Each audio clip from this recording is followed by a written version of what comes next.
Hello everyone, स्वागत करती हूँ एक बार फिर से हमारे यूट्यूब चैनल पे। जैसे कि आपको पता ही है, हमारी एग्ज़ाम रिलेटेड सीरीज़ चली हुई है। उसी सीरीज़ में आज हम लेके आए हैं हमारी नेक्स्ट वीडियो। हमने कल फर्स्ट चैप्टर के टॉप 55 एमसीक्यू करे थे।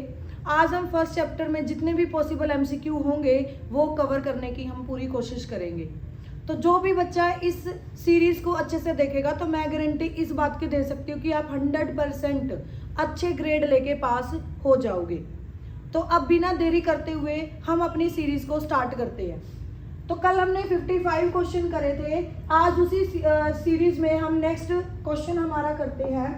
तो क्वेश्चन है हमारा, what kind of a transmission medium is most appropriate to carry data in a computer network that is expose to electrical interference. तो ये क्या बोल रहा है? देखो, ट्रांसमिशन मीडिया दो तरह के होते हैं।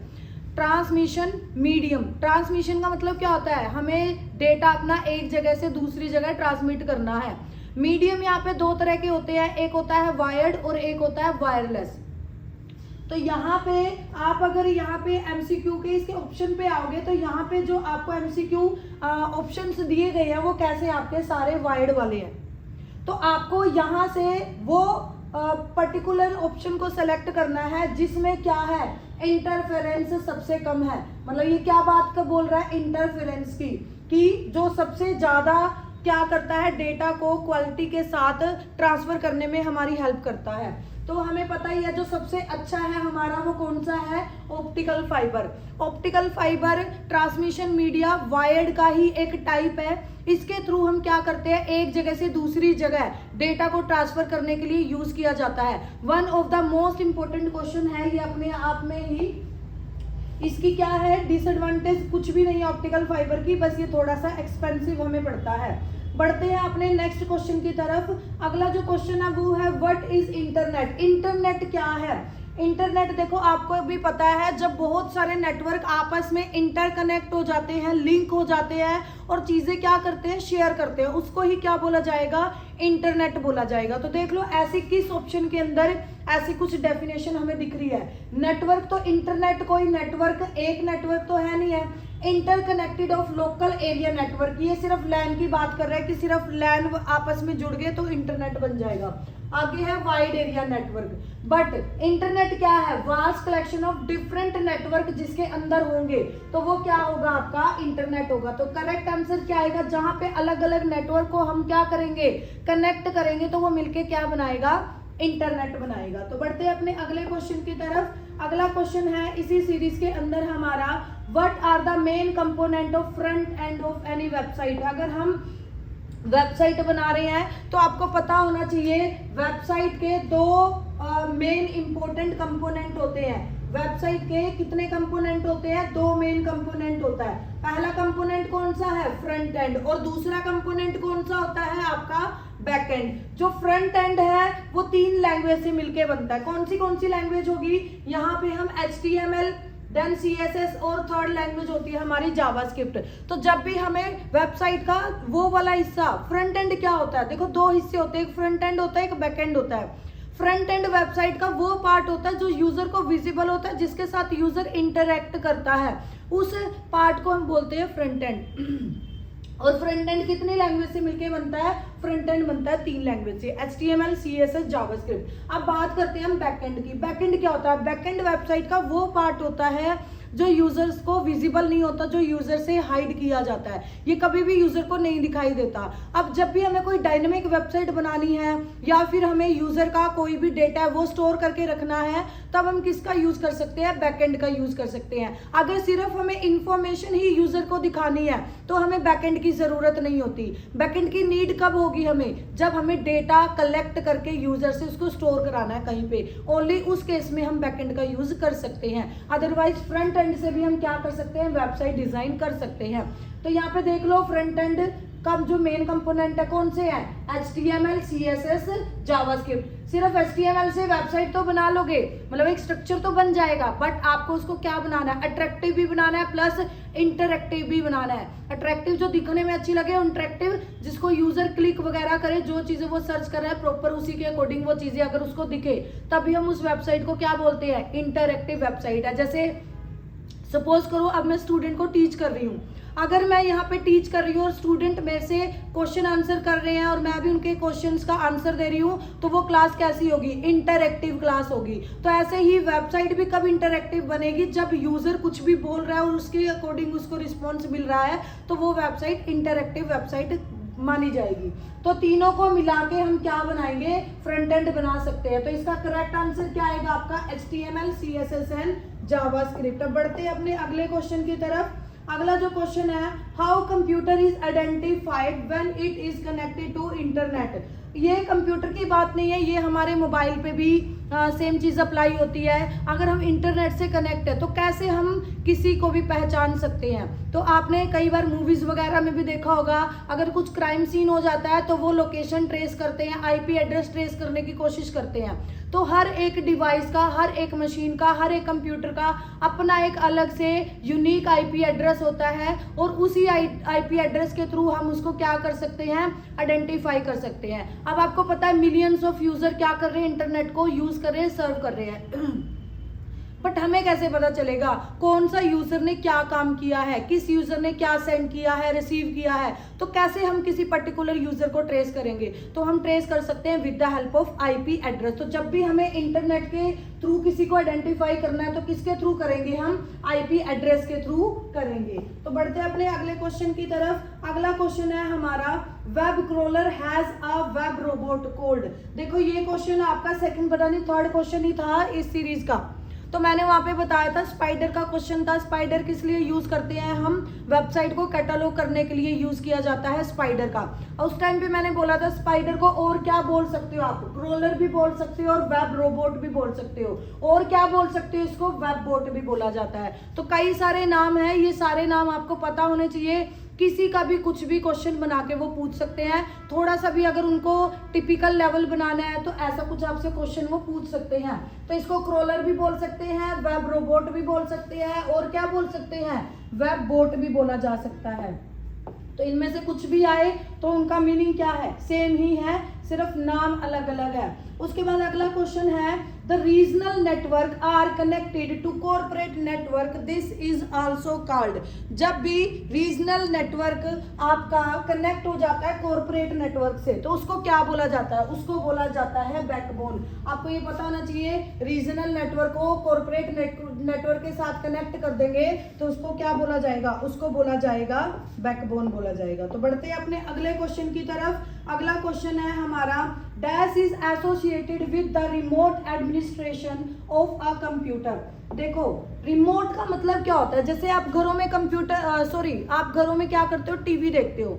तो जब भी आपको कोई चैनल को आगे पीछे करना है या फिर आपको वॉल्यूम कम या ज़्यादा करनी है तो आप किसकी हेल्प से करते हो? रिमोट की हेल्प से। आप कभी भी कंप्यूटर को या फिर आप कभी भी अपने टीवी को ऐसे फिजिकली टच करके वॉल्यूम कम ज़्यादा नहीं करते, ना जो चैनल्स हम देख रहे होते हैं उनको आगे पीछे ऐसे करते हैं। तो कभी भी हम फिजिकली क्या है उनसे कनेक्ट नहीं होते, हम रिमोट की हेल्प से करते हैं।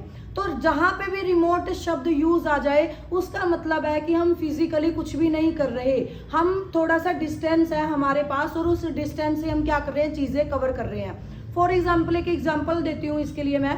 सपोज करो मेरा कोई फ्रेंड है वो दिल्ली में है उसके कंप्यूटर में वो कोई एप्लीकेशन बना रहा है और उसके कंप्यूटर में कोई दिक्कत आ गई है। तो मैं दिल्ली में बैठी और मैं कैथल में हूँ, तो अगर मेरे को उसके कंप्यूटर को क्या करना है? देखना है और उसके कोड को अच्छे से एनालाइज करके उसको करेक्ट करना है। तो उस टाइम पे मैं अगर उसके कंप्यूटर में लॉगिन कर पाऊंगी तो वो कौन सी प्रोटोकॉल के थ्रू कर पाऊंगी? टेलनेट प्रोटोकॉल के थ्रू। जब भी आपके पास वर्चुअल टर्मिनल का कोई वर्ड आए या फिर आपके पास आए रिमोट एडमिनिस्ट्रेटर, तो आप वहां पे आंख बंद करके टेलनेट को क्लिक कर सकते हो, क्योंकि टेलनेट जो प्रोटोकॉल है ये किसके लिए यूज किया जाता है? रिमोटली कनेक्शन बनाने के लिए। जैसे आप कहीं और हो, आपका कंप्यूटर कहीं और है, अब जैसे वर्क फ्रॉम होम चला था, अब वर्क फ्रॉम होम में ये तो था नहीं कि एक पर्सन ने क्या किया सिर्फ एक ही प्रोजेक्ट पे काम कर रहे हैं, वहां पे अलग अलग पर्सन एक ही प्रोजेक्ट पे काम कर रहे होते थे। तो वो आपस में क्या करते थे? चीज़ों को एक दूसरे के साथ इकट्ठा करते थे, उनको असेंबल करते थे, चीज़ों को एनालाइज करते थे, टेस्टिंग वगैरह करते थे। तो वो कैसे करते थे? जब वहाँ पे ये यूज़ होती है तो वहाँ पे हम यूज़ करते हैं कौन सी प्रोटोकॉल को? हम यूज़ करेंगे वहाँ पे टेलनेट प्रोटोकॉल को। तो आपको अच्छे से पता होना चाहिए कि टेलनेट प्रोटोकॉल हमारा किस काम के लिए यूज़ किया जाता है। तो इसी सीरीज़ में हम आगे बढ़ते हैं। थोड़ा सा टाइम लगेगा अभी क्योंकि फ्लक्चुएट हो जाती है कई बार, तो दिक्कत कर जाती है चीज़ें। तो बढ़ते हैं अपने अगले क्वेश्चन की तरफ। अगला क्वेश्चन निकाल लेते हैं हम एक बार। नेक्स्ट क्वेश्चन है dash is a web native protocol. Web native protocol और कौन सी है, मतलब कि नाम वेब नेटिव प्रोटोकॉल और कौन सी प्रोटोकॉल को हम वेब नेटिव के नाम से जाना जाता है। तो वेब नेटिव प्रोटोकॉल है आपकी HTTP। HTTP प्रोटोकॉल को और क्या बोल सकते हो आप, HTTP प्रोटोकॉल को बोल सकते हो नेटिव प्रोटोकॉल। तो क्वेश्चन कैसे भी घुमा के आपसे पूछा जा सकता है, बट आपको कंसेप्ट आपका क्लियर होना चाहिए। बढ़ते अपने अगले क्वेश्चन की तरफ। अगला क्वेश्चन है what is HTTP in website name. Website के नेम में जो HTTP है वो क्या है। देखो कल मैंने आपको URL के बारे में बताया था और मैंने आपको बताया था URL के मेन 3 कंपोनेंट होते हैं। कौन से कंपोनेंट होते हैं। सबसे पहले आएगा प्रोटोकॉल, दूसरा आएगा आपका सर्वर और तीसरा आएगा आपका डोमेन। तो HTTP क्या है, प्रोटोकॉल है। www क्या है, सर्वर है। और डोमेन क्या होगा, किसी भी वेबसाइट का नाम। सपोज करो मैंने यहाँ पे लिखा google.com। अगर ये तीनों चीजें प्रेजेंट है तो उसको क्या बोला जाता है, URL बोला जाता है। तो वेबसाइट के नाम में HTTP क्या हुआ, HTTP प्रोटोकॉल हुआ। www क्या हुआ, सर्वर। और google.com क्या हुआ, डोमेन। तो कैसे भी वो क्वेश्चन पूछ सकता है आपको। तो HTTP क्या है, एक प्रोटोकॉल है। तो बढ़ते हैं अपने अगले क्वेश्चन की तरफ। अगला क्वेश्चन है हमारा इसी सीरीज के अंदर client side scripting language are. Client side देखो 2 तरह की स्क्रिप्टिंग लैंग्वेज होती है। एक होता है क्लाइंट साइड और एक होता है आपका server side. Client side scripting language वो लैंग्वेज होती है जो हम फ्रंट एंड पे यूज करते हैं। अगर फ्रंट एंड पे यूज कर रहे हैं इसका मतलब यूजर को क्या होगा, वो विजिबल होगा। अगर यूजर को विजिबल है इसका मतलब क्या है, वो सिक्योर है या नहीं है। तो सिक्योर नहीं होती। जब भी हम क्लाइंट साइड पे कोई भी चीज यूज करेंगे यूजर को डायरेक्टली वो विजिट होती है, क्योंकि आप राइट क्लिक करके व्यू सोर्स कर सकते हो। तो क्लाइंट फ्रंट एंड पे जितनी भी चीजें वो आपको विजिबल होती है। और क्लाइंट साइड बोल सकते हो आप, फ्रंट एंड बोल सकते हो, दोनों का एक ही मतलब है। तो क्लाइंट साइड स्क्रिप्टिंग लैंग्वेज के अंदर आप कौन सी है। वैसे तो क्लाइंट साइड स्क्रिप्टिंग लैंग्वेज होती है जावास्क्रिप्ट। कौन सी है क्लाइंट साइड स्क्रिप्टिंग लैंग्वेज आपकी, जावास्क्रिप्ट। बट जावास्क्रिप्ट को आप ऐसे ही नहीं यूज कर सकते। अगर आपको जावास्क्रिप्ट यूज करनी है तो किस डॉक्यूमेंट के अंदर यूज करोगे आप, HTML डॉक्यूमेंट के अंदर। अगर क्वेश्चन है client side scripting language are, client side scripting language आपका क्या आएगा, जावास्क्रिप्ट आएगा। अगर क्वेश्चन ये होता कि क्लाइंट साइड स्क्रिप्टिंग लैंग्वेज कहाँ पे यूज करते हैं हम, तो कहाँ पे यूज करेंगे, HTML डॉक्यूमेंट के अंदर। तो इसका आंसर आएगा आपका जावास्क्रिप्ट। सिर्फ जावास्क्रिप्ट ही क्लाइंट साइड स्क्रिप्टिंग लैंग्वेज है। CSS और HTML है ये language, but client side scripting language नहीं है। स्क्रिप्टिंग लैंग्वेज तो सिर्फ जावास्क्रिप्ट ही है आपकी। तो बढ़ते हैं अपने अगले क्वेश्चन की तरफ। अगला क्वेश्चन आएगा which of the following is considered as the first web browser. First web browser का नाम आपसे यहाँ पे पूछा गया है। तो फर्स्ट वेब ब्राउजर कौन सा है, इधर नेक्सस है। देखो कई तरह के ब्राउजर आए थे हमारे पास। एक लिनस भी जो सबसे पहले आया था वो आया था लिनस। उसके बाद कौन सा वेब ब्राउजर आया था, उसके बाद आया था www आपका वेब ब्राउजर भी है, www आपका क्या है, वेब सर्वर भी है। तो दोनों में कंफ्यूजन क्रिएट हो रही थी। तो www को बाद में रीनेम चेंज कर दिया गया www का, और बाद में इसका नाम क्या रखा गया, इसका नाम रखा गया नेक्सस। तो या तो नेक्सस हो या फिर www हो, दोनों में से कोई भी हो, आपको पता होना चाहिए www का ही रीनेम है कौन, नेक्सस। अगर ऑप्शन में लिनस आता तो यहाँ पे फर्स्ट जो वेब ब्राउजर है वो ये है अकॉर्डिंग टू, अगर आप ईयर चेक करोगे तो इनमें थोड़ा सा कंफ्यूजन होता है। बट अगर ऑप्शन में आपके पास लिनस नहीं है तो आप किसको टिक करोगे, नेक्सस को टिक करके आओगे। तो यहाँ पे फर्स्ट वेब ब्राउजर कौन है आपका, नेक्सस। अगला क्वेश्चन है this protocol is used to transfer mail. जब भी आपको मेल भेजनी है तो कौन सी प्रोटोकॉल का आप यूज करोगे। देखो दो तरीके की चीजें होती है, एक तो होता है सेंडर, एक होता है रिसीवर। आप क्या है डॉक्यूमेंट भेज रहे हो, आप फोटो भेज रहे हो, आप कोई फाइल भेज रहे हो या मेल भेज रहे हो। अगर आप कोई मेल भेज रहे हो, अगर वो सेंडर है तो सेंडर हमेशा ही यूज किसको करेगा, SMTP हमेशा ही। S फॉर सेंडर और S फॉर कौन है, SMTP। तो आप ऐसे भी याद कर सकते हो, सेंडर हमेशा ही कौन सी प्रोटोकॉल का यूज करता है, SMTP। अब ये रिसीवर एंड पे पहुंच गई। अगर रिसीवर एंड को इस मेल को ओपन करके देखना है तो रिसीवर एंड पे कौन सी प्रोटोकॉल यूज होती है, रिसीवर एंड पे प्रोटोकॉल यूज होती है POPv3। POP का मतलब है post office protocol, post office protocol. तो सेंडर एंड पे मेल सेंड करने के लिए SMTP और रिसीवर एंड पे कौन सी होती है, POP। तो ये क्वेश्चन आपको अच्छे से क्लियर होना चाहिए। बढ़ते हैं अपने अगले क्वेश्चन की तरफ। अगला क्वेश्चन है which of the following is not a web browser, इनमें से कौन सा ब्राउजर नहीं है। तो नेक्स्ट स्टेप नेविगेटर भी है, इंटरनेट एक्सप्लोरर भी है, ओपेरा भी है। कौन बचा यहाँ पे, माइक्रोसॉफ्ट बिंग। तो माइक्रोसॉफ्ट बिंग कोई ब्राउजर नहीं है आपका, तो इसलिए यही करेक्ट आंसर आ जाएगा। अगला क्वेश्चन है a world wide web contain web pages. World wide web है, उसमें जो पेजेस होते हैं वो कैसे पेजेस होते हैं, ये बहुत सारे कंप्यूटर में होते हैं और जो आपस में क्या होते हैं, लिंक होते हैं with the help of HTML के पेजेस होते हैं और जो क्या होते हैं, लिंक होते हैं आपस में। तो ऐसे पेजेस हम किस में देखते हैं, www के अंदर देखते हैं। तो करेक्ट आंसर इसका D आ जाएगा।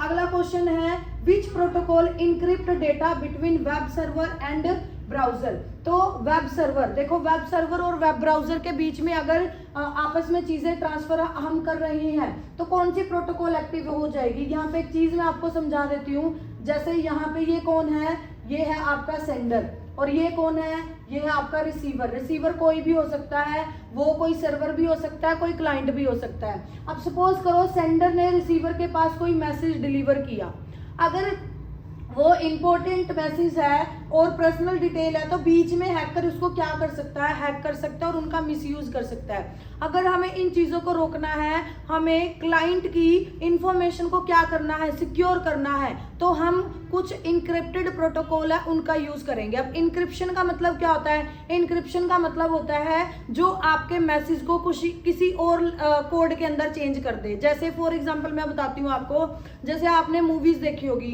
पहले मूवीज आती थी पुराने टाइम की, अगर आप अभी भी देखोगे जो होते थे राजा महाराजाओं के टाइम की, वहां पे वो अगर उनको कोई भी मैसेज एक जगह से दूसरी जगह डिलीवर करना होता था, या तो वो कुछ पोएम वगैरह लिखते थे या फिर कोई शेर शायरी ऐसा कुछ लिखते थे, तो बीच में अगर उनके मैसेज को कोई रीड करता था तो उनको वो समझ में ही नहीं आता था कि ये लिखना क्या चाह रहे हैं, बोलना क्या चाह रहे हैं, तो वो उसको ऐसे ही आगे ट्रांसफर कर देते थे। हालांकि बीच में हैकर तो उस टाइम पे भी थे, बट वो समझ ही नहीं पा रहे थे इसका मतलब क्या बनता है, और जिसके पास वो पहुंच जाती थी तो वो देख के ही कोड वर्ड उसका समझ आता था, इसका मतलब ये है। तो यही सेम चीज हम ऑनलाइन में भी कर रहे हैं और उसको नाम क्या दिया गया, उसको नाम दिया गया इंक्रिप्शन। अब सपोज करो मैंने हेलो भेजा, अब ये जब इस नेटवर्क के थ्रू ट्रेवल हो रहा होगा तो इंक्रिप्शन एल्गोरिथम H को B बना देगी, E को D बना देगी, L को F बना देगी, ऐसे अलग अलग कोड में इसको क्या कर देगी, कन्वर्ट कर देगी।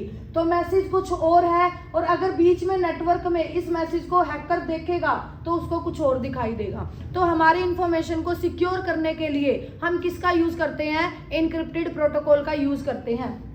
अगर आपको ये प्रोटोकॉल यूज करनी है तो आपको एक सर्टिफिकेट होता है SSL secure socket layer, SSL certificate, SSL secure socket layer. वैसे तो आपको ये दिख रहा होगा, बट ये क्या है, एक सर्टिफिकेट है। अगर आप आपकी वेबसाइट के नाम के आगे HTTPS लगाना चाहते हो तो आपको ये सर्टिफिकेट परचेज करना पड़ेगा, और जैसे ही आप ये सर्टिफिकेट परचेज करोगे ऑटोमेटिकली आपकी वेबसाइट के आगे क्या लग जाएगा, S, या तो S लगेगा या फिर ऐसे लॉक का सिंबल आपको दिखेगा। इसका मतलब ऐसी वेबसाइट जहाँ पे S लगा हो या फिर लॉक का सिंबल हो, वो सारी वेबसाइट क्या होती है, सिक्योर होती है। आप इजीली वहां पे अपनी कोई भी इंफॉर्मेशन क्या कर सकते हो, शेयर कर सकते हो। तो यहाँ पे इनक्रिप्ट कौन करेगा, HTTPS यहाँ पे इनक्रिप्शन का काम करेगी।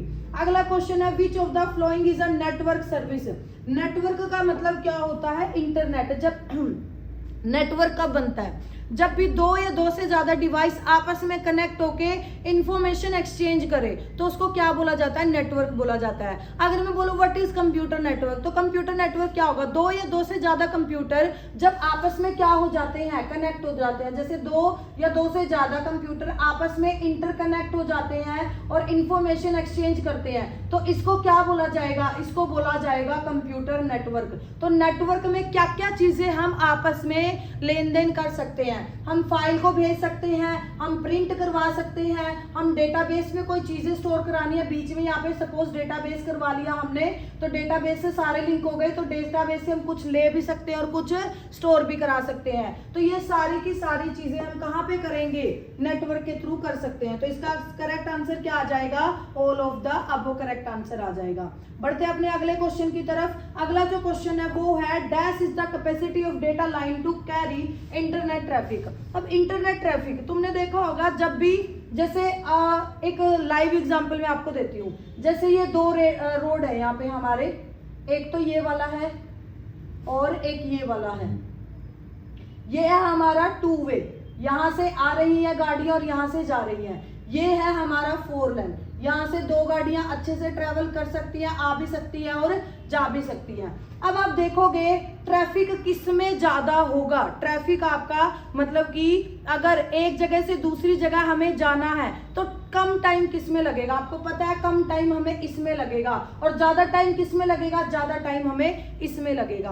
तो बैंडविड्थ का मतलब होता है कि जितनी ज्यादा हमारे नेटवर्क की बैंडविड्थ होगी उतना ही ज्यादा हम क्या कर सकते हैं, डेटा को सेंड भी कर सकते हैं और रिसीव भी कर सकते हैं। तो यहाँ पे एग्जांपल से आप समझ पा रहे होगे, यहाँ पे 2 वे है तो एक ही जाएगा और एक ही आएगा, एक टाइम पे 2 जने नहीं जा सकते। तो अगर आपको कहीं पे जाना है, 10 मिनट का रास्ता है और बीच में ट्रैफिक आपका ज्यादा आ गया तो आपको टाइम ज्यादा लगेगा। क्यों? क्योंकि कंजस्टेड एरिया है, आपको निकलने के भी लिए तो रास्ता चाहिए ना। बट अगर आप यहाँ पे ये जिसकी विड्थ जाता है, बैंडविड्थ जिसकी ज्यादा है, जो ब्रॉड है, तो उसमें क्या है, एक टाइम पे 2 से 3 गाड़ियां भी इकट्ठी निकल सकती हैं। तो यही सेम चीज आपका कहाँ पे यूज हो रही है, नेटवर्क के अंदर, इंटरनेट के अंदर भी हो रही है। तो जितनी ज्यादा बैंडविड्थ होगी उतना ज्यादा आपका जो ट्रैफिक है वो क्या कर सकता है, मूव कर सकता है, डेटा आपका जा सकता है। आपने कभी ऑब्जर्व किया हो, जितनी ज्यादा कैपेसिटी आपकी बैंडविड्थ, मतलब कि जितनी ज्यादा आपका नेटवर्क स्ट्रांग होगा उतनी ही जल्दी से आपकी चीजें क्या हो जाती है, डाउनलोड भी हो जाती है और अपलोड भी हो जाती है। कई बार आप देखोगे कि इंटरनेट की स्पीड बहुत कम आ रही है तो वहां पे क्या होगा, आपको बहुत ज्यादा टाइम भी लगता है। तो यहाँ पे जो कैपेसिटी है, यहाँ से समझ आना कैपेसिटी ऑफ डेटा लाइन, एक जगह से दूसरी जगह अगर हम अपने डेटा को लेके जा रहे हैं तो वो कैपेसिटी किस में मेजर करी जाती है, वो करी जाती है बैंडविड्थ में। और जितनी ज्यादा बैंडविड्थ होगी उतनी ही जल्दी आपका डेटा क्या करेगा, ट्रेवल करेगा सोर्स से डेस्टिनेशन तक। तो आई होप आपको ये क्वेश्चन क्लियर हो गया होगा। बढ़ते हैं अपने अगले क्वेश्चन की तरफ। अगला क्वेश्चन है यूजेस ऑफ नेटवर्क। नेटवर्क का अगेन यहाँ पे हमारा क्वेश्चन आ गया, बट अब आपको अच्छे से क्लियर हो जाना चाहिए कि नेटवर्क का क्या आंसर आएगा। हम कॉपी कर सकते हैं, पेस्ट कर सकते हैं, प्रिंटिंग भी कर सकते हैं, इंफॉर्मेशन को एक्सचेंज भी कर सकते हैं। हमें अगर कुछ ट्रांसफर करना है या कुछ शेयर करना है वो भी हम with the help of network क्या कर सकते हैं, कर सकते हैं। तो इसका जो करेक्ट आंसर है वो क्या आ जाएगा, ऑल ऑफ दीज आ जाएगा इसका करेक्ट आंसर। तो बढ़ते अपने अगले क्वेश्चन की तरफ। अगला क्वेश्चन है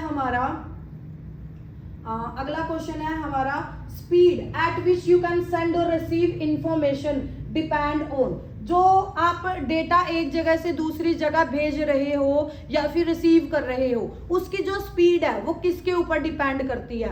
एक तो आपके जो मैंने अभी बोला था बैंडविड्थ, जितनी ज्यादा बैंडविड्थ होगी उतनी ही ज्यादा आपका डेटा क्या करेगा, ट्रैवल करेगा। दूसरा और क्या होना चाहिए, मोडेम की स्पीड कैसी है आपकी, जितना ज्यादा अच्छी मोडेम की स्पीड होगी उतनी ही ज्यादा जल्दी से आपका क्या करेगा, जो चीजें हैं वो एक जगह से दूसरी जगह ट्रैवल करेगी। जैसे एक ने 4G ले रखा है, एक ने 5G ले रखा है, तो किसकी ज्यादा स्पीड होगी, 5G की, नॉर्मल सी चीज है ये तो। और बैंडविड्थ जिसकी ज्यादा होगी उतनी ही हाई स्पीड में वो क्या करेगा, सोर्स से डेस्टिनेशन पे जाएगा। तो यहाँ पे दोनों ही चीजें मेजर करती हैं, स्पीड ऑफ मोडेम की स्पीड क्या है और बैंडविड्थ कितनी है, दोनों ही चीजों पे हमारी क्या करती है, डिपेंड करती है रिसीव और सेंड करने की स्पीड को हम मेजर अगर करें तो। अगला क्वेश्चन है which of the following TCP/IP protocol use for transferring file from one machine to another. यहाँ पे देखो, यहाँ पे क्या बोल रखा है, फाइल। आपको ये चीजें यहाँ से अच्छे से निकालनी है कि भेज क्या रहा है। कुछ बच्चे यहाँ पे SMTP को टिक करके आएंगे, बट आपको देखना है यहाँ पे क्वेश्चन पूछा किसके लिए है, फाइल के लिए है। अगर आपको कोई भी फाइल भेजनी है या रिसीव करनी है तो कौन सी प्रोटोकॉल यूज करेंगे, हम यूज करेंगे FTP। FTP की फुल फॉर्म क्या होती है, फाइल ट्रांसफर प्रोटोकॉल। और SMTP कब यूज करेंगे, सेंडिंग के लिए। जब भी हमें मेल सेंड करनी है तो हम किसका यूज करेंगे, SMTP का। और पॉप का यूज कब करेंगे, जब भी हमें क्या करना है, रिसीव करना है। तो रिसीव करने के लिए पॉप का यूज, सेंड करने के लिए किसका, SMTP का। बट क्या चीज, मेल को। और वहीं पे अगर हमें क्या करना है, फाइल को भेजना है या रिसीव करना है, तो हम कौन सी प्रोटोकॉल यूज करेंगे, फिर हम करेंगे FTP प्रोटोकॉल। तो अगला क्वेश्चन बढ़ते हैं अगले क्वेश्चन की तरफ। The name of the protocol which provide virtual terminal. देखो आ गया ना वही बात, यहाँ पे मैंने अभी तुम्हें लास्ट में बताया था, या तो वर्चुअल आ जाए या रिमोट आ जाए, तो आपको किसको टिक करना है, टेलनेट प्रोटोकॉल को। जब भी आप फिजिकली कनेक्शन नहीं बना रहे, आप कहीं और हो, आपका कंप्यूटर कहीं और है, बट आप आपके कंप्यूटर को एक्सेस करना चाहते हो, उसमें आप कुछ चेंजेस करना चाहते हो, तो वहां पे कौन सी प्रोटोकॉल के थ्रू आप एक्सेस कर पाओगे, तो वहां पे टेलनेट प्रोटोकॉल के थ्रू आप क्या करोगे, इन चीजों को एक्सेस कर पाओगे। तो करेक्ट आंसर क्या आ जाएगा इसका, टेलनेट प्रोटोकॉल। तो बढ़ते हैं अपने अगले क्वेश्चन की तरफ। अगला क्वेश्चन है, इन 1993 द फर्स्ट ग्राफिकल ब्राउजर। वैसे भी यहाँ पे अगर ईयर भी ना दिया होता तो फर्स्ट ग्राफिकल ब्राउजर कौन सा आपका, मोसैक। सबसे पहले आपका कौन सा आया था, लिनक्स आया था, उसके बाद नेक्सस आया था, नेक्सस का पहले नाम क्या था, www। उसके बाद तीसरा जो आया था वो है आपका मोसैक। मोसैक कब आया था, 1993 में। और ये पहला ऐसा वेब ब्राउजर था जो ग्राफिक बेस्ड था। इससे पहले 2 ब्राउजर और आए थे, एक आप था लिनक्स, एक है लिनक्स, और एक कौन सा है आपका, नेक्सस। नेक्सस का पहले नाम क्या था, www। ये दोनों ही ब्राउजर आपके कौन से थे, टेक्स्ट बेस्ड थे। कौन से थे, टेक्स्ट बेस्ड थे। मतलब अगर आपको कोई फोटो वगैरह आपके ब्राउजर पे देखनी है या दिखानी है किसी को, तो आप वो चीजें नहीं कर पा रहे थे। तो पहला ग्राफिकल ब्राउजर कौन सा था आपका, मोसैक था। ये चीजें आपको अच्छे से क्लियर होनी चाहिए। बिल्कुल बेसिक क्वेश्चन है ये, बट आपको आना चाहिए ये वाला क्वेश्चन। अगला क्वेश्चन है, which of the following service are available on the world wide web. आप www का यूज करते हो तो कौन सी सर्विसेज वहां पे प्रोवाइड करी जाती है। सबसे पहले इंक्रिप्शन है, फिर HTTP है, फिर HTML है, और फिर कौन सी है, फायरवॉल। देखो फायरवॉल क्या है, सॉफ्टवेयर है। तो ये सॉफ्टवेयर आप कहाँ पे यूज करोगे, ये विंडो के साथ ऑटोमेटिकली होता है। आपको अगर आपके कंप्यूटर की सिक्योरिटी बढ़ानी है तो आप फायरवॉल को क्या कर सकते हो, ऑन भी कर सकते हो। ये पेड भी होती है, आप पेड वाले लेना चाहते हो तो सिक्योरिटी थोड़ी सी और इन्हांस हो जाएगी। अब इसमें से करेक्ट आंसर क्या आएगा, करेक्ट आंसर आएगा आपका, एक तो HTTP सर्विस होती है और एक HTML। ये दोनों चीजें आप किसके अंदर यूज कर सकते हो, www के अंदर आप यूज कर सकते हो। तो ये चीजें आपको पता होनी चाहिए कि www वर्ल्ड वाइड वेब के अंदर एक तो हम HTTP को यूज करेंगे और दूसरी कौन सी सर्विस को, HTML को। तो इसका सेकंड एंड थर्ड दोनों आ जाएंगे हमारे। अगला है ट्रू स्टेटमेंट। ट्रू स्टेटमेंट बतानी है इनमें से कौन सी है। पहली क्या है, the web designer should not be concern about the looks but also about the user interface. जो वेब डिजाइनर है, वेब डिजाइनर कौन होता है, जो वेबसाइट को डिजाइन करता है, वो लुक्स को लेके नहीं बल्कि किसके ऊपर भी होना चाहिए, उसका जो फोकस है, इंटरफेस के ऊपर। अब सपोज करो मैंने बहुत ही अच्छी वेबसाइट बना दी, उसका डिजाइन हाई लेवल का बना दिया, बट जो उसका इंटरफेस है वो मैंने टफ बना दिया। मतलब यूजर को समझ ही नहीं आ रहा बैक कैसे करना है, फॉरवर्ड कैसे करना है, सर्च मेन्यू कैसे निकलेगा, किसी दूसरे पेज पे जाना है वो कैसे मैं हो पाऊंगी। तो इंटरफेस यूजर को समझ नहीं आ रहा, तो वो क्या हो जाएगा, टफ हो जाएगा। तो दोनों चीजें माइंड में रख के हमें वेबसाइट को डिजाइन करना चाहिए। कौन सा, लुक भी अच्छा हो और इंटरफेस भी यूजर फ्रेंडली होना चाहिए। ये बिल्कुल करेक्ट है, ये होना चाहिए। अगला है, usability is very important in web design. Usability का मतलब ये नहीं है कि एक बार मैंने वेबसाइट बना दी वो मेरे लिए 2 महीने बाद 3 महीने बाद वेस्ट हो जाएगी। उसको मैं बार बार उसी के अंदर मैं चेंज करती रहूं, मेरे को बार बार चेंजेस करने की जरूरत, मतलब कि दोबारा से नई वेबसाइट बनाने की जरूरत ना पड़े, मैं उसी के अंदर चेंजेस करते जाऊं। तो इसमें करेक्ट आंसर क्या आ जाएगा आपका, बोथ आर ट्रू। पहला भी सही है और दूसरा भी सही है, तो करेक्ट आंसर आ जाएगा बोथ आर ट्रू। अब बढ़ते हैं अपने अगले क्वेश्चन की तरफ।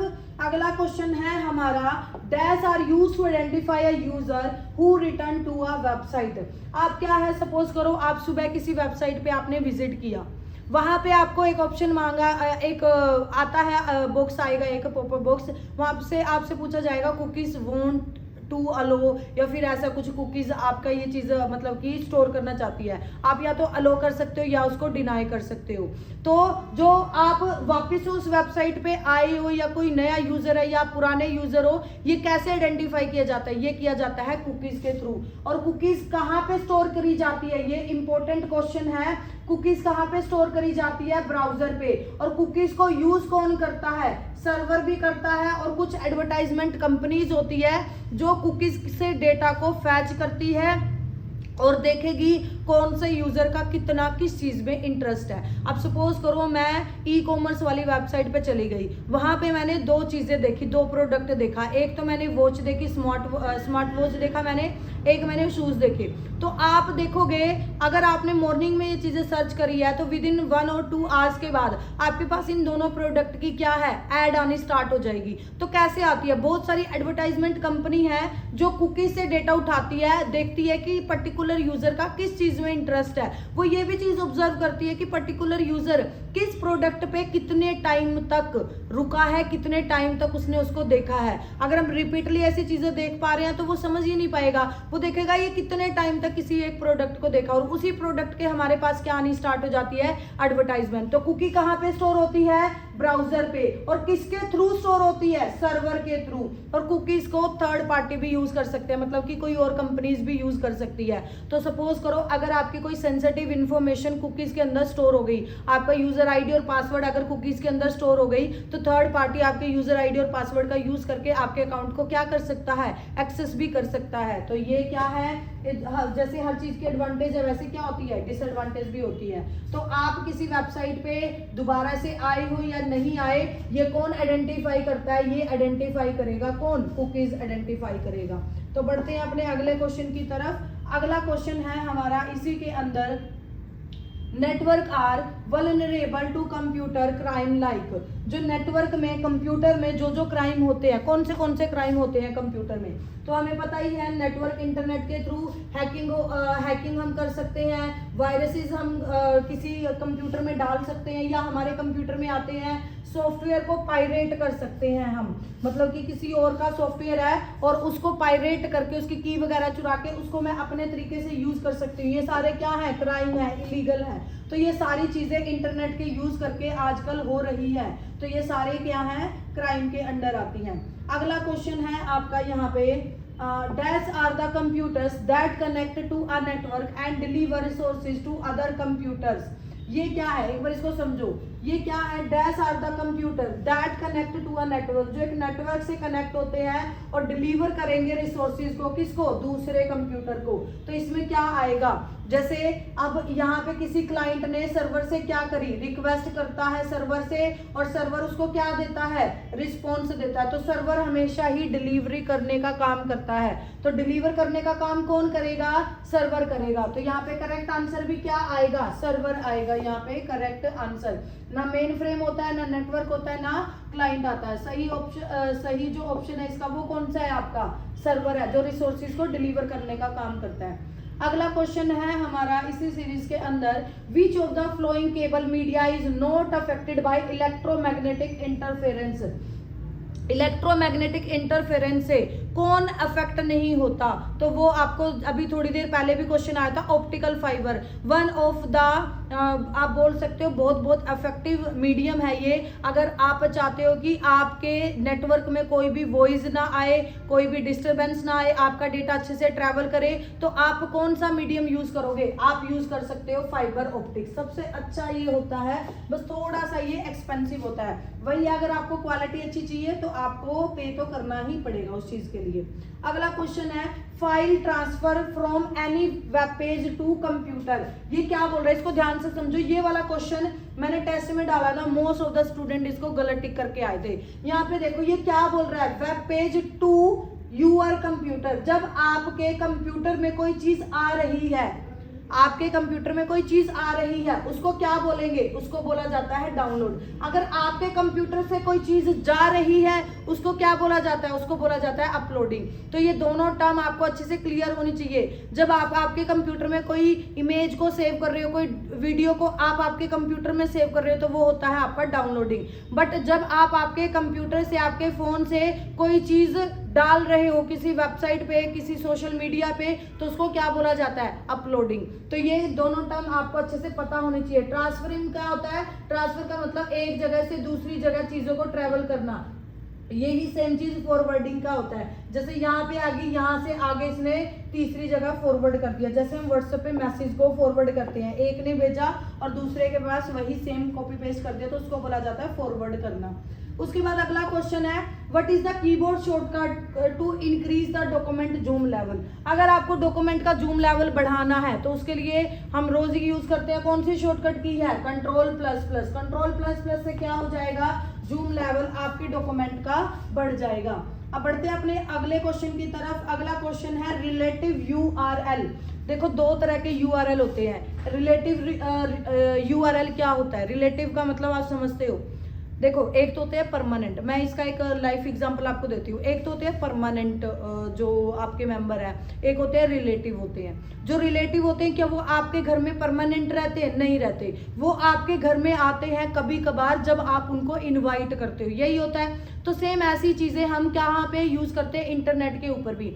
जब हम हमारी वेबसाइट के ऊपर किसी दूसरी वेबसाइट के वेब पेज को या किसी दूसरी वेबसाइट को अपने वेबसाइट के अंदर लिंक करेंगे तो उसको क्या बोला जाएगा, उसको बोला जाता है रिलेटिव यूआरएल। आई थिंक आपको क्लियर हो जाएगा। रिलेटिव का मतलब क्या होता है, जो परमानेंट नहीं होते, जिसको हम बुलाते हैं अपने घर के अंदर, तो वो रिलेटिव होते हैं हमारे। ऐसे ही रिलेटिव यूआरएल कौन सा हुआ, जिसको हम अपने वेबसाइट के अंदर बुलाएंगे। हमारा उनके साथ कोई ऐसा लिंक नहीं है, बट हम प्रेफरेंस देने के लिए किसी और वेब पेज या किसी और वेबसाइट को अपनी वेबसाइट के अंदर लिंक लगाते हैं, तो इसको बोला जाता है रिलेटिव यूआरएल। तो देखो कौन सी ऐसी है, link other page with in the same site. Same site के अंदर किसको लिंक करना, अदर पेजेस को लिंक करना, तो उसको क्या बोला जाएगा, रिलेटिव यूआरएल बोला जाएगा। One of the most important question है रिलेटिव यूआरएल का, ये आपको कंसेप्ट अच्छे से क्लियर होना चाहिए। अगला क्वेश्चन है, TCP divide the data into units. TCP क्या करती है, डेटा को किसमें डिवाइड कर देती है, यूनिट को, यूनिट के अंदर। और उन यूनिट को और क्या बोला जाता है, पैकेट बोला जाता है। कल भी मैंने आपको बताया था टीसीपी के मेन काम क्या है। टीसीपी पहली बात तो क्या है, कनेक्शन ओरिएंटेड प्रोटोकॉल है। कनेक्शन ओरिएंटेड पहले सर्वर और रिसीवर के बीच में क्या बनाएगी, जैसे ये सर्वर है और ये कौन है, रिसीवर है, इन दोनों के बीच में क्या बनाएगी, कनेक्शन। जैसे आप किसी के पास फोन मिलाते हो तो पहले आप क्या करते हो, नंबर डायल करते हो। नंबर डायल करने के बाद कई बार वो टू टू की भी आवाज आती है और कई बार सीधा थोड़ा सा टाइम लगता है, किसके बीच में, सर्वर और रिसीवर के बीच में कनेक्शन बनाने में। तो सबसे पहले कनेक्शन बनता है, कनेक्शन बनने के बाद और क्या होता है, रूट सेट किया जाता है। रूट का मतलब होता है रास्ता। अब बहुत सारे रास्ते, अब जैसे मेरे को करनाल जाना है तो करनाल जाने के में भी 4 रास्ते हो, बट मैं कौन सा रास्ता चूज करूंगी, जिसपे ट्रैफिक सबसे कम होगा, मैं उसी रास्ते को, उसी रूट को क्या करूंगी, चूज करूंगी। तो टीसीपी पहले क्या करेगी, कनेक्शन बनाएगी। दूसरा काम क्या है इसका, रूट को सेटअप करना। जिस भी रूट में सबसे कम कंजेशन है, कंजेशन का मतलब होता है ट्रैफिक, भीड़ भाड़, जिस भी रूट में सबसे कम कंजेशन है उसी रूट को ये क्या करेगी, सेलेक्ट करेगी। अब कनेक्शन बना दिया, रूट है, रास्ता बना दिया इसने कि इस रास्ते से होकर ये पैकेट जाएंगे। अब ये तीसरा काम इसका क्या है, ये डेटा है, इंफॉर्मेशन है, इसको ये किस में कन्वर्ट कर देगी, पैकेट में कन्वर्ट कर देगी। और पैकेट में कन्वर्ट करने के बाद उनको क्या करेगी, ट्रांसफर कर देती है। अब रिसीवर एंड पे आएंगे। रिसीवर एंड पे सपोज करो कोई पैकेट हमारा मिस हो गया, तो ये क्या करेगी, एक्नॉलेजमेंट देगी, किसको, सेंडर को, कि भाई आपके 4 पैकेट थे, 3 मेरे को मिले हैं, तीसरे वाला मेरे को नहीं मिला। तो ये भी बताएगी कौन सा पैकेट मिसिंग है। तो इसमें एक्नॉलेजमेंट भी दिया जाता है आपको, साथ में ये सेंडर को दिया जाएगा। तो सेंडर वहां से फिर क्या करेगा, सिर्फ तीसरे पैकेट को दोबारा से रीट्रांसमिट कर देता है। रीट्रांसमिट करने के बाद रिसीवर एंड पे आएंगे, इनको क्या किया जाता है, रिजम्बल किया जाएगा, मतलब कि इनके आगे हेडर भी लगता है। जो आईपी लगाएगी वो आगे हम बात करेंगे इसी मैटर पे। तो आईपी क्या लगाएगी, हर पैकेट के आगे हेडर लगा देती है। थोड़ा सा मैं आपको इसके बारे में बता देती हूँ। देखो टीसीपी क्या करेगी, डेटा को पैकेट में कन्वर्ट कर देती है। और क्या करेगी, एक तो कनेक्शन बनाएगी, दूसरा क्या करेगी, रूट सेट करेगी, तीसरा काम क्या है इसका, पैकेट में कन्वर्ट कर देगी डेटा को। अब कौन एक्टिव हो जाएगा, अब आएगी आपकी आईपी की बारी। आईपी का मतलब इंटरनेट प्रोटोकॉल। ये क्या करेगी, हर पैकेट के आगे एक डेस्टिनेशन, एक हेडर लगा देगी। हर पैकेट के आगे क्या लगा देगी, एक हेडर, और हेडर के अंदर क्या होगा, डेस्टिनेशन एड्रेस होगा। अब सपोज करो आपको किसी के पास पार्सल भेजना है, आप पार्सल वाले के पास गए और वहां पे पार्सल रखा है, आपने उसके ऊपर कुछ भी डेस्टिनेशन नहीं रखा, मतलब कि लिखा, तो क्या वो पार्सल आपका जाएगा एक जगह से दूसरी जगह, नहीं जाएगा, वो पार्सल आपका वहीं रह जाएगा। तो देखो टीसीपी ने वैसे इंपॉर्टेंट प्रोटोकॉल है, बट जब तक आईपी के आगे हेडर नहीं लगाएगी तब तक आपके जो पैकेट है वो डेस्टिनेशन तक पहुंच ही नहीं पाएंगे, क्योंकि उनको पता ही नहीं है एड्रेस क्या है। रास्ता बना दिया, कनेक्शन बना दिया, पैकेट में कन्वर्ट कर दिया, फिर आईपी आएगी, आईपी हर पैकेट के आगे हेडर लगाएगी, और हेडर में क्या होगा, डेस्टिनेशन एड्रेस। तो ये one of the important protocol आपकी जो क्या करेगी, डेस्टिनेशन तक पैकेट को लेके जाएगी। अब रिसीवर एंड पे ये तीनों पैकेट आ जाएंगे। अब रिसीवर एंड पे सबसे पहला काम क्या होगा, अब अगर आपके पास कोई पार्सल आता तो सबसे पहले आप क्या करते हो, उसकी अनपैकिंग करते हो, उसको अनपैकेजिंग करोगे, उसको फिर क्या करोगे, तो यह ऐसा ही यहाँ पे होता है। तो सबसे पहले ये क्या किया जाएगा, हेडर को हटाया जाएगा, हेडर को हटाने के बाद इनको रिजम्बल किया जाएगा, फिर देखा जाएगा 3 पैकेट थे, तीनों क्या आए हैं। अगर कोई भी पैकेट आपका मिस हो जाता है तो दोबारा से सेंडर के पास जाएगा, बोला जाएगा कि आपका ये वाला पैकेट मिसिंग है, सेंडर दोबारा से उसको रीट्रांसमिट किया जाएगा। तो जब रिसीवर सेंडर को कुछ भी बात बताता है कि आपका मैसेज सक्सेसफुल पहुंच गया है या नहीं पहुंचा, तो उसको बोला जाता है एक्नॉलेजमेंट। जैसे जीमेल पे आप किसी के पास कोई भी मेल भेजते हो तो आपको मैसेज आता है your mail has been sent, तो ये क्या है, एक एक्नॉलेजमेंट है कि आपकी मेल जा चुकी है। इससे यूजर को थोड़ा कंफर्मेशन मिल जाता है। अगर आपकी मेल नहीं जाती तो वहां पे फेल्ड का ऑप्शन आता है, दोबारा से उसको रीट्रांसमिट करते हो, तो वो कौन सी प्रोटोकॉल होती है, टीसीपी प्रोटोकॉल है। आई थिंक आपको अच्छे से कंसेप्ट क्लियर हो गया होगा। तो छोटे छोटे पैकेट्स में कन्वर्ट कर देती है, मतलब यूनिट्स में, तो उन यूनिट्स को क्या बोला जाता है, पैकेट बोला जाता है। तो ये अपने आप में ही बहुत बहुत ज्यादा इंपॉर्टेंट प्रोटोकॉल है आपकी टीसीपी आईपी। और आई थिंक अब आपके पास इसके रिलेटेड कोई डाउट होना नहीं चाहिए। अगला क्वेश्चन है, IP address of a packet is normally analysed by, जो आईपी एड्रेस है किसी भी पैकेट का वो किसके थ्रू एनालाइज किया जाएगा, वो एनालाइज किया जाएगा राउटर के थ्रू। अब जैसे एक नेटवर्क ये है मेरा यहाँ पे, एक नेटवर्क ये लगा इधर यहाँ पे, एक नेटवर्क ये लगा यहाँ पे। अब सपोज करो यहाँ से मेरा पैकेट इधर आ गया, आगे क्या लगा रखे हैं, राउटर। राउटर क्या करेंगे, रूट को चेक करेंगे और दोबारा से इसको आगे ट्रांसफर कर देते हैं। तो आईपी एड्रेस किसी भी पैकेट का कौन एनालाइज करता है, हमेशा राउटर ही करेगा। ये हार्डवेयर डिवाइस होती है, ये हमें ये एक बेस्ट रूट हमें ये प्रोवाइड करती है। तो बेस्ट रूट प्रोवाइड कौन करेगा, हमें राउटर। और आईपी एड्रेस जो पैकेट के आगे लगा होता है उनको भी एनालाइज कौन करता है, राउटर ही एनालाइज करेगा। ये स्मार्ट डिवाइस होती है आपकी। उसके बाद अगला क्वेश्चन है, which connector is used mostly with STP. STP के साथ कौन सा कनेक्टर लगाया जाता है, तो RJ45 कनेक्टर का यूज किया जाता है। रजिस्टर जैक मोस्टली यही आपको जो जैक है ये मिलेगा आपको। अगर कनेक्टर की बात आए इंटरनेट कनेक्शन के लिए कौन सा जैक यूज करते हैं हम, मोस्टली RJ45 का ही यूज किया जाता है। इसकी फुल फॉर्म होती है रजिस्टर जैक 45। तो ये आपको पता होना चाहिए ये वाला भी। बढ़ते हैं अपने अगले क्वेश्चन की तरफ। अगला क्वेश्चन है, the performance of data communication network depend on. जो परफॉर्मेंस है कम्युनिकेशन नेटवर्क की वो किसके ऊपर डिपेंड करती है, कितने उसके अंदर यूजर है, क्या हार्डवेयर और सॉफ्टवेयर यूज कर रखा है, और क्या ट्रांसमिशन मीडियम हमने यूज कर रखा है। तो ये सारे फैक्टर क्या करते हैं, बताएंगे कि कम्युनिकेशन आपकी कैसी है, परफॉर्मेंस आपके कम्युनिकेशन नेटवर्क की अच्छी है या ज्यादा है। अब सपोज करो एक नेटवर्क में 1000 यूजर जुड़ गए, एक नेटवर्क में सिर्फ 2 ही यूजर जुड़े हैं, तो किसकी ज्यादा अच्छे से स्पीड आएगी, जिसमें 2 यूजर हैं। तो यूजर भी यहाँ पे कहीं ना कहीं फैक्टर करते हैं। हार्डवेयर सॉफ्टवेयर कौन सा यूज कर रखा है, ट्रांसमिशन मीडियम तो फिर है ही है, एक जगह से दूसरी जगह। एक तो आप गाड़ी में जा रहे हो, वहां पे मैक्सिमम सपोज करो 5 पर्सन आ जाते हैं, एक आप किसका यूज कर रहे हो, किसी बस का यूज कर रहे हो तो एक टाइम पे उसमें 50+ पर्सन आपके आ सकते हैं। तो कौन सा मीडियम आप यूज कर रहे हो, कौन सा रूट आप यूज कर रहे हो, तो बहुत सारे फैक्टर होते हैं जो परफॉर्मेंस को मेजर करने के लिए काम आते हैं। तो यहाँ पे क्या आएगा, ऑल ऑफ दीज आएगा। ये सारे फैक्टर हम परफॉर्मेंस के लिए यूज करते हैं। अगला क्वेश्चन है आपका, सेम रिपीट हो रहा है ये question, identify a user who return to a website. जब हम किसी वेबसाइट पे दोबारा से रिटर्न करते हैं तो कौन आइडेंटिफाई करता है, हमें कुकीज आइडेंटिफाई करता है। तो ये क्वेश्चन आपका आ चुका है, दोबारा से ये क्वेश्चन आपका रिपीट हो रहा है। अगला क्वेश्चन है, what is the name of the location address of the hyper text document. अब यहाँ पे देखो, ध्यान से पढ़ो इस क्वेश्चन को, ये क्या बोल रहा है, what is the name of the location. Location का नाम पूछ रहा है, उस लोकेशन को क्या बोला जाएगा जहां पे आप हाइपर टेक्स्ट डॉक्यूमेंट का एड्रेस लिखते हो।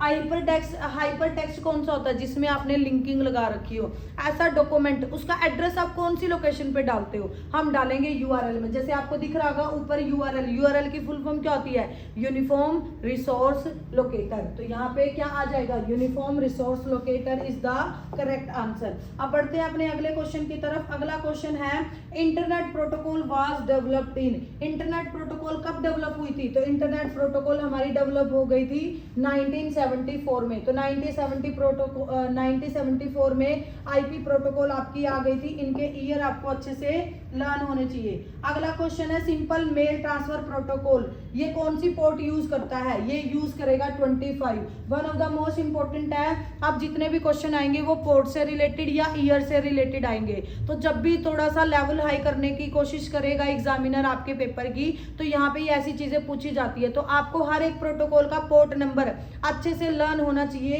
कि कौन से प्रोटोकॉल को क्या पोर्ट नंबर है उसका। तो एसएमटी का जो पोर्ट नंबर है वो कौन सा है आपका 25 है। बढ़ते हैं अपने अगले क्वेश्चन की तरफ। अगला क्वेश्चन है, which of the following programming language are used for back end purpose.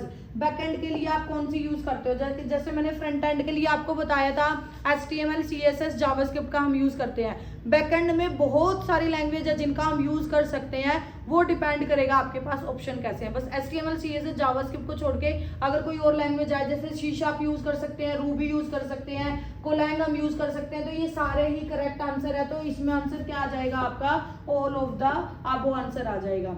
अगला क्वेश्चन है, which of the following are free web browser. Free web browser कौन सा है, ओपेरा भी आपका फ्री है, मोजिला फायरफॉक्स भी और ब्रेव भी, ये सारे ही आपके फ्री है। देखो कई बार हमें क्या होता है, हमें दो, आप सपोज करो मेरे को ये क्वेश्चन नहीं आता, अब आपको पता है मोस्टली इतना तो आपको आई थिंक पता होना चाहिए, जो ओपेरा है ये और फायरफॉक्स है, इनको हम फ्रीली डाउनलोड कर सकते हैं। अब मेरे को ब्रेव का नहीं पता कि ब्रेव होता है या नहीं होता। जब 3 में से 2 आप 100% श्योर हो, तो तीसरा तो ऑटोमेटिकली आपको हाँ ही आप उसको समझा करो। तो इसमें क्या आप टिक कर सकते हो, all of the above answer आपका आ जाएगा।